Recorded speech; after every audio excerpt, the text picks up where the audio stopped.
The 1800s was a landmark period for rodeo. The birth of the American cowboy began.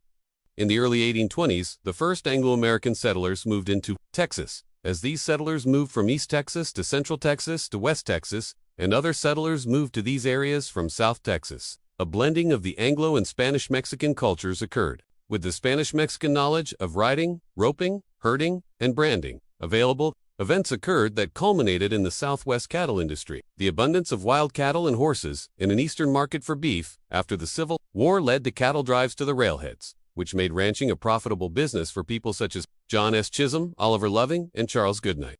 The adventure and independence of herding cattle to market or working on the open range caught the imagination of many young men seeking jobs. They bought saddles and signed on with an outfit. The range cowboy and the cattle industry flourished in the Southwest, especially in West Texas and the panhandle of Texas. However, with the fencing of the open range in the late 1880s, the cattle industry changed to a more confining job for the range cowboy. When communities sprang up, social occasions, especially 4th of July celebrations, gave cowboys a chance to challenge the bronc riding and roping skills of cowboys from other ranches. Soon, local contests became annual events. Since the cowboy-esque work was often seasonal, some cowboys also signed up to exhibit their skills with Wild West shows, such as the first one, William F. Cody staged in his hometown of North Platte, Nebraska on the 4th of July, 1882. Wild West shows lead exhibitions of rodeo skills in the East and eventually in Europe. By the 1890s, rodeo had become a spectator event in the West.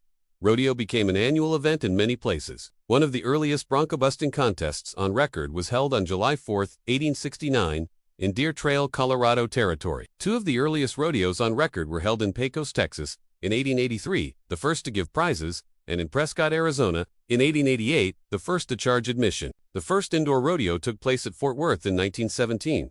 By the late 1920s, rodeo had become an annual event in some places in the East. In New York City, the Madison Square Garden Rodeo often lasted for 30 days. It was followed by a 2-week rodeo in Boston.